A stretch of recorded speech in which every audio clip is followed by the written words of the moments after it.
This episode of the podcast features the nonprofit The Wellness Farm, and the founder and director Camille Hawkins has a lot of experience with the good work that she's doing. This is her second nonprofit she started from the ground up. She's also a therapist, and she also shares her own personal stories that led to her wanting to create this unique space at the Wellness Farm. So we cover a lot of different things in this episode. We cover the realities of working in the trenches with nonprofits. We cover grief and the things that she does with her therapy practice, and also, of course, the good work that she is doing at the Wellness Farm and the progress that they are making. So, a lot of great things that we cover in this episode. Thanks so much for being here. Welcome to the Do Something More podcast, the show all about service where we highlight the helpers who inspire us all to do something more. If you're passionate about nonprofits or looking for simple ways to volunteer and give back to the causes that matter to you, this is the podcast for you. I'm your host, Melissa Draper. Stick around and I'll show you all the many ways anyone can truly make a difference in our world today. Welcome to this episode of the podcast, and I'm excited to talk to this guest today because not only does she direct a nonprofit that we're going to talk about and does good work in the community, but she has a lot of experience working in the nonprofit world and supporting others in the good work that they do. So I think she has a lot of good insight and advice to share from her experiences and her background. I want to welcome to the podcast Camille Hawkins. She's the founder and director of The Wellness Farm, and they're a place that offers therapy, support groups, and retreats for those that are navigating grief and trauma. So, Camille, welcome to the podcast. Yeah, thanks for having me. Glad to be here. Let's just start off by having you do a quick introduction of yourself, and then we'll get into a little bit of The Wellness Farm and what you do there. Wonderful. So I am a licensed clinical social worker in Utah, and we are located in Bluffdale, which is in Salt Lake County. And I have been in the nonprofit world for the last 18 years. I've been a therapist for the past 13 years. And my personal and professional lives have often dovetailed as I navigate things that I have been working with in a personal sense. And then professionally, I support people through counseling, through my nonprofit work. And I primarily, over the years, have specialized in working with women who are navigating grief or trauma or other relationship challenges. I really enjoy the work that I do. I have done a lot of different things over the years, but I would say working in nonprofits that's been consistent. That's been my constant. Right. Yeah, that was something I did notice when I was learning about the Wellness Farm and what you do there. Is I noticed how you combined your professional experience with some personal challenges and things that you walk through and kind of brought those together to support others, which I think is unique and beautiful about what you do. So let's get into that. How Yeah. did the Wellness Farm begin and how did you get into that? So the Wellness Farm has roots that go way back to my life really from the beginning. My whole life from the beginning, I started learning as we do as children, and I started understanding and being curious about the world and how things work and life and death and hardship. I was always deeply impacted by anything that was, an emotional experience. And so I would say from a young age, I was very empathetic and I had, I would say, deep thoughts for a child. And so that led me to want to pursue a profession in psychology or medicine or social work, and I ended up deciding on social work. I thought that that would be a good blend of all of the things that I was interested in. So that's kind of where I started. And then when my husband and I met, after a little while, we had gotten married and we were really excited to start having a family. We started trying to conceive, but we were not successful. We started facing infertility. And after a few months turned into a few years, we began going to fertility doctors for support, and doing treatments resulted in loss for us, whether that was a miscarriage early on or all of our embryos dying in the lab. And so, really, we come to a place in our journey where we were ready to start looking at other options. And we decided to turn our hearts to adoption. And we ended up adopting our two daughters, who are now 9 and 10 years old. And we have open adoptions with their birth families, and we learned a lot. We expanded our understanding of what it means to be family. That was a wonderful experience for us. And then when our girls were 3 and 4, we found out we were pregnant, and we were shocked because we had never had a pregnancy on our own. And the one other pregnancy we had had was after an IVF cycle where we miscarried. So we were just in complete shock because of our track record. Mm-hmm. And sure enough, when we went to the doctor, there was a baby growing. And, over time, baby kept growing and growing and growing. And my belly started growing, and it started to become, okay, this is really happening. We're having this baby, and found out it was a little girl, and going to have, another little girl in our family, and give birth and breastfeed and all of these things that were new to my experience. So I was very excited, and I had kind of started preparing for my maternity leave and had prepared a nursery for our daughter. And one day I started to feel concerned about her movements, and I started to really tune in to see if I could get a sense of, okay, is she just not moving as often? What's going on? Eventually, I was concerned enough where we went into the hospital. We went into labor and delivery, and they couldn't find her heartbeat, and did an ultrasound and confirmed that she had died. And of course, we were completely devastated. How Mm-hmm. how does this make sense in, any way, shape, or form? And especially where we had had this surprise pregnancy, and, just nothing made sense. And, here I am sitting in a hospital bed being induced for this birth that I'm about to experience, giving birth to this baby, my only biological child, who I will never hear her cry.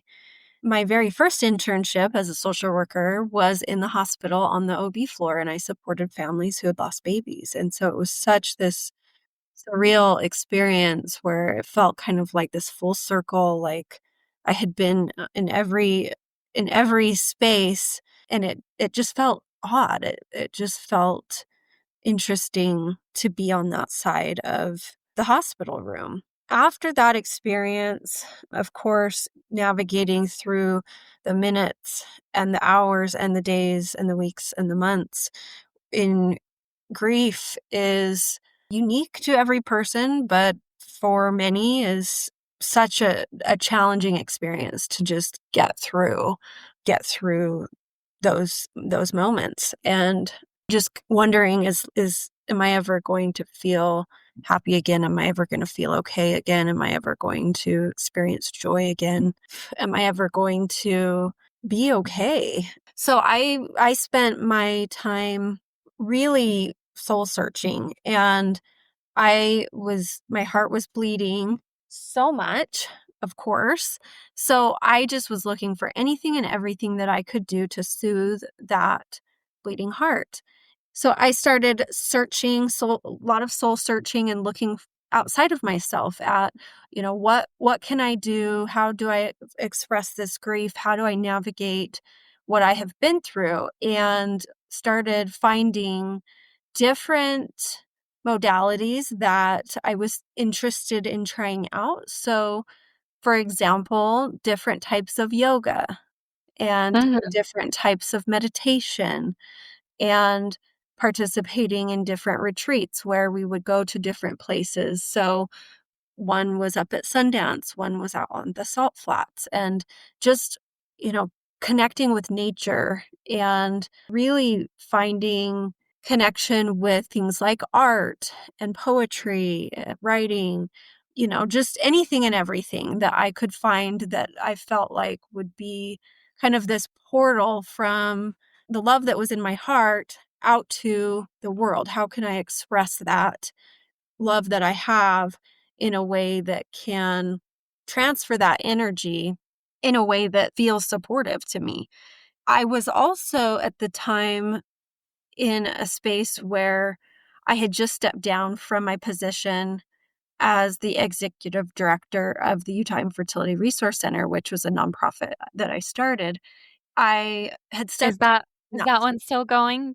So actually they unfortunately just in December they closed their doors sadly due Oh, to okay. some crises that they experienced with funding and some leadership and very sad, but the organization did do a lot of good for about 10 years. And luckily, there's a lot more supports and resources now.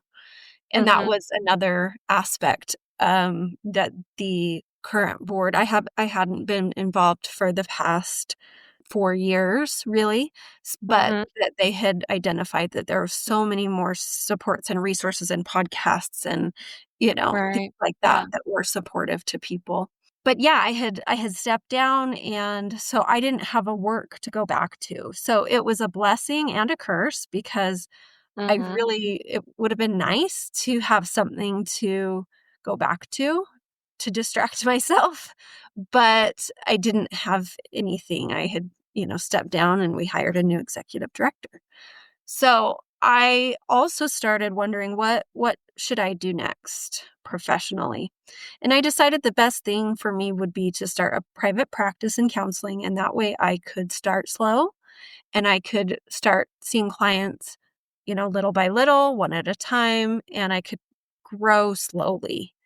And I didn't have Mhm. to walk into a 40-hour-a-week position where I was overwhelmed and I couldn't take time for myself to also nurture my broken heart. So that was a really good fit for me, and I was able to expand my practice slowly as well as navigate my grief and mourning journey. So that was in 2019.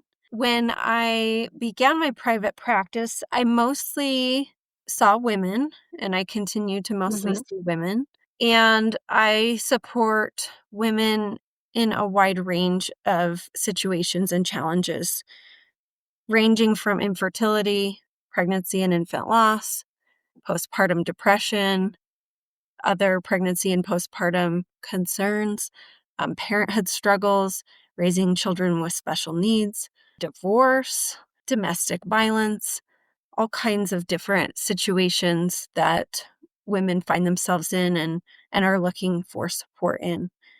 And as I supported women, I was interested in bringing a lot of the therapy modalities that I had experienced into the therapy room and obviously as a therapist love sitting down and doing therapy in an office where we're talking and we're going through past experiences and we're reprocessing and we're identifying goals and where people are wanting to head.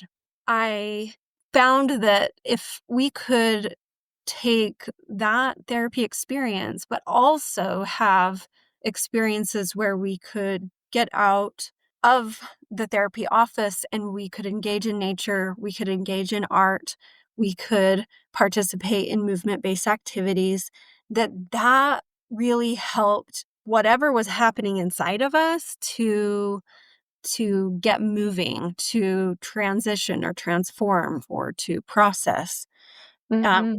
to Uh, defuse. yeah, someone who's been through that, used therapy to help me with my own mental health. I love that idea because I think that it's so important. That's your connecting the dots, right? The therapy is important, but the getting up and doing is just as important and sometimes a lot harder to make happen when you're walking through those challenges. So I love that idea. Yeah, so I started doing different groups, women's groups, where I would bring a group of women together, and we would participate in some of these different modalities. We'd do a sound bath, we'd do drum circles, we would bring in a massage therapist, an acupuncturist, we would do art, poetry, all kinds of different things. And the result was very powerful. We would do those activities, but then we would also sit and talk and process. It was really powerful. And I began working with my sister, who is a yoga therapist. She moved out from Texas to Utah. And we started doing different groups and different events and working together more closely. But we began running into issues with finding Mm, spaces where we could have access to green space, where the zoning was doable for what we wanted to do. It tended to be that we would find a space that was perfect, and then it was like, oh, we're selling the building, or, mm, things like that. So mhm, we started to get really frustrated because that was really disruptive to what we were trying to do. And having a space, a physical space that had the right ambiance was essential for us. So we started to think about finding our own space and started looking around. And of course, real estate in Utah is not been cheap for the last little while. And mhm, so it's really challenging. But we found a couple options and looked and, weighed pros and cons. And we found this space in Bluffdale. And we were curious if it would work for what our hopes were, and met with city council to present and share what we had envisioned. And we ended up purchasing the property and then starting a nonprofit so that we could really bring the mission and the vision to the forefront. And for me, I absolutely love collaborating with other people in the community. And that is why a nonprofit is my preferred way of helping people, is because a nonprofit isn't owned by anybody. A nonprofit is a group that is coming together to support the needs of the community, and nobody benefits from that besides the community. And so mhm, I find it really powerful to share my story and to say who else is interested in gathering and supporting. Over the last year and a half, I've done that a lot, and a lot of people have come forward and said, I want to help. This mhm, is cool. This is powerful. Wow, a therapeutic farm where you can have a space to do therapy, do groups, where you can do retreats and people can find healing and immerse themselves in nature and connect with animals. Like, wow.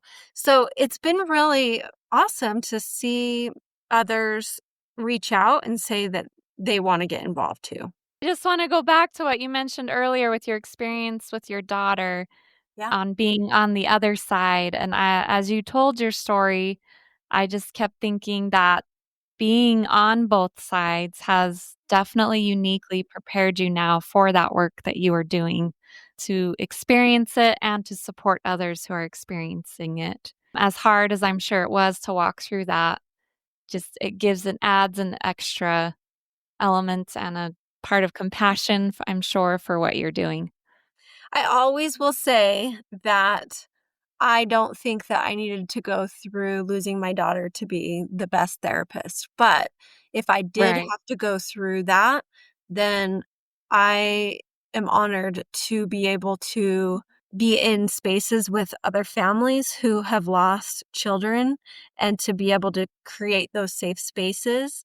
And often families will comment that, yeah, because I have gone through that, there is this element of connection and commonality, and shared humanity that they can automatically feel when they know that I've experienced a loss too.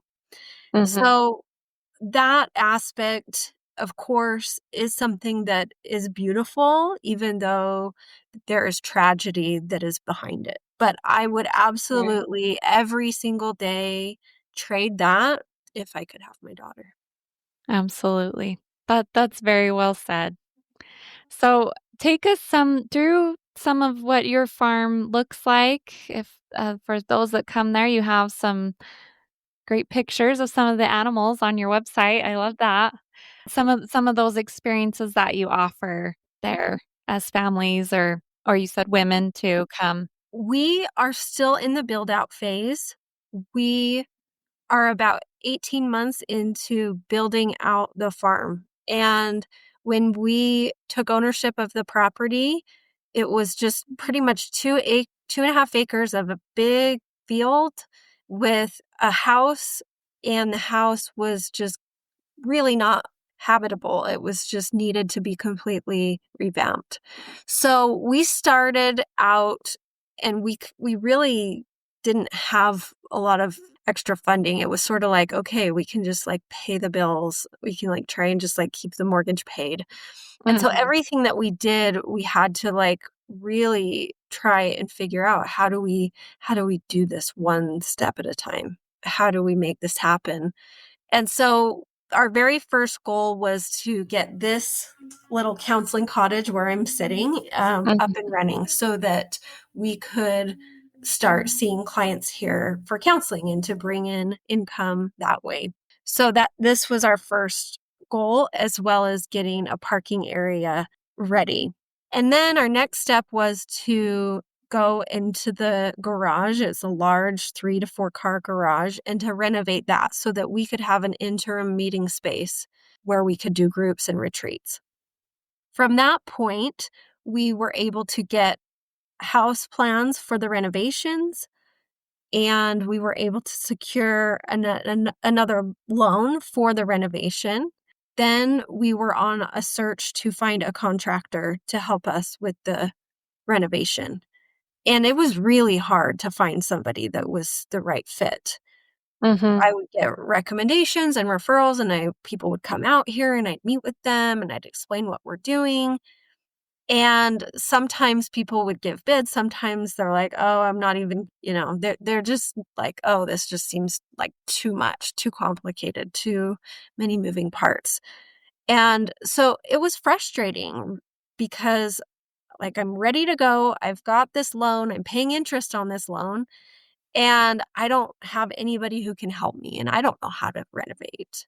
It ended up being one of those situations where I was like waiting, waiting, waiting, waiting, waiting. And finally, I was like, you know what? I'm just going to do this myself. And so I put together a luncheon for subcontractors, and I was just going to bring people together and tell them about what I'm doing. And then I was going to start picking, like, okay, you're going to help me with framing. You're going to help me with electrical. You're going to help me with plumbing, and so on. But at that meeting, there was a general contractor who attended, and his name is Colby Bronson, and he is with Lionheart Builders. Over the next little while, we got to know Colby, and he had expressed a lot of interest in our project. And so we met with him, and we heard a little bit more about his story and his background. And he was looking for a meaningful project because of his background and his history. And so it just worked out that we were able to get connected with Colby, and he was the right person for the job. And then we were able to get started in January of this year. And the project has been Wow. going fast. It's been going really well. we will have this beautiful farmhouse retreat center with a very large living area and a kitchen. And then we'll still be able to use the garage as kind of a recreation space where we can do yoga, we can do art, we can do music, things like that. But we will have this wonderful space where we can gather and people can come and they can just feel supported. They can feel warm and cozy. We have a gorgeous fireplace in there. We've got big windows that look out to the mountains. We're so excited. We've been operating for the last little while just on a limited scale with a Mhm. couple support groups a month, retreats here and there, workshops here and there, but we'll be able to do a lot more when our retreat center is finished. And so we're really excited, and we have a lot of people who are, ready and willing to help out. One of the hardest things right now for us has been funding, and funding is Mhm. a challenge for most nonprofits unless an individual has got, is already going into the nonprofit with a chunk of change or, an endowment that they are putting into this nonprofit, or they have a business that, they've got excess funds. And so starting a nonprofit basically from scratch is very challenging. And in the economy where it's so uncertain right now, and people have often really high expenses with inflation, most nonprofits have seen donations decrease. And Mhm. so being one where we're just starting out, it's definitely an uphill battle. And Right. as we look at writing grants, often we're not eligible for those because we are not yet 2 years old. And a lot of times they're requesting, multiple years of audited financial statements and a really good track record of evidence that the programs that they will be supporting will be impactful and the money Right. will be supporting great things happening in the community. So that's been a challenge for us that we have been navigating. And so right now we are doing a lot of treading water and hopefully, getting to the place where we have a really good portfolio to present to people that shows, look, this is what we've been doing. This is how far we've come. And if we are able to receive additional donations and additional funding, then we'll be able to do so much more. Right. As you mentioned, a lot of nonprofits are kind of navigating tricky waters right now. But I just think it's so impressive that you found a way to begin with what you envisioned and had in mind, and then still kept your eye on what you wanted it to become. And that's really inspiring, I think, for anyone that's wanting to do good and make a difference in any way. I know you probably need to protect the confidentiality of your clients, but do you have any good stories or things? We always love to hear stories on the podcast. So, stories or things you could share that kind of show a little more the good work that you're doing, or the that impact that you've been able to see you're making. Yeah, I have permission from one of our participants who has become an ambassador for us to share a little bit about her story. And we were recently together published in a article, and she was able to share her story there as well. So I have been, granted that permission to share. And her name is Jamie, and Jamie lost her father to substances when she was 3 years old.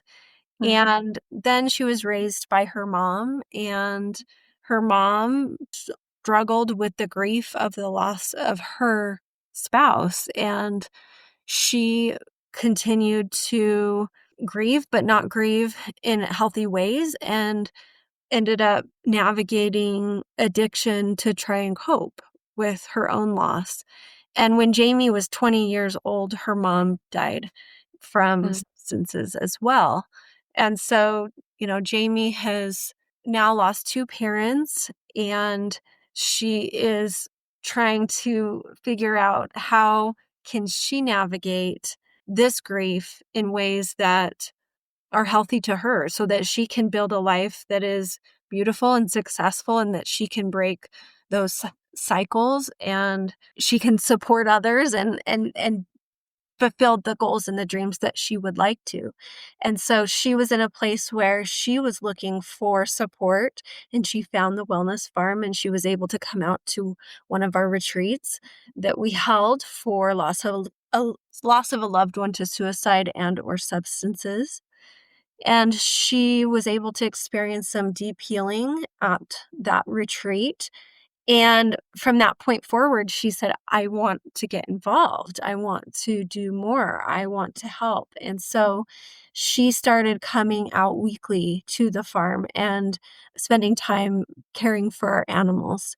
Mm. And she has a special relationship with Ray and with our goats. And she looks forward every week to coming and spending time with them.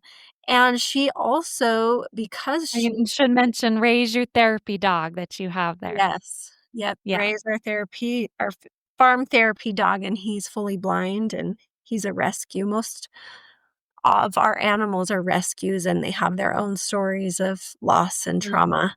And so when people come here, they really connect with the animals Mhm. typically. So, Jamie now is an ambassador for us, and she, has been willing to share her story and share her journey of just how beautiful this space has been for her in a time of heartache and heartbreak. And I think that that is one of the most challenging aspects of losing, I guess, just grief and loss in general, is that our society isn't typically set up to care for grief in the best way possible. And so that's one of our main goals here at the Wellness Farm, is to provide a safe space so that people can grieve well, so they can live and love well. Often we will see that people who are navigating addiction, we look back at their experiences, and that addiction, what's underneath that is grief and trauma. And, Mhm. we know that there's so much heartache and heartbreak from the world of addiction. And so as we provide the safe space, hopefully we can access people sooner in the process so that they can receive that support and those coping skills earlier, and that support system earlier, so that they don't feel that substances are their only option. Right, or other unhealthy behaviors. Absolutely. And as you mentioned there, the thought I have is, yeah, grief is grief. We don't always get to choose how it affects us or the ways that we walk through it, but often just having someone acknowledge that it's okay for, that what we're experiencing is okay and a normal and an emotional process that most everyone is going to have to walk through at some point in their lives. I noticed that you had this will air after it happens, but a bereaved parents workshop coming up. And I think that's what stuck out to me is on that flyer you had put regardless of age or gestation of your child. As someone who's suffered miscarriages, I've often said that sometimes you don't know what table to sit at with that kind of grief, right? And Mhm. so just acknowledging it in that way and having a place that you can come and have it acknowledged and walk through is good. Well, Camille, this has been a great conversation. We always end by giving general advice because I do have listeners from all over. And you have a couple areas you could give some general advice. So, either just one, ways that people can support those walking through grief in their lives. I think, again, all of us have experienced that where we want to support a loved one or someone close to us while they're walking through that. Or two, even just general advice you'd give for nonprofits. You've walked these trenches now twice, of starting and directing your own nonprofit. So, just any general advice you want to give there too. So for supporting someone who has gone through something challenging, A lot of times we want to provide comfort and we want to provide something that's going to help them feel better. Oftentimes, what people really want and need is not the words that give them direction or give them understanding, but it's the connection and it's the support of, I am here for you. I'm so sorry for your loss. I'm thinking of you. And then the actions as well. Sometimes the action of just being in the same room and just being quiet, putting a hand on a shoulder or a back and just being silent. That presence is powerful, and that presence is often more than enough to show somebody that we're there and we care for them. Yeah, that's beautiful advice. Anything for those fellow nonprofits leaders out there or those wanting to support them?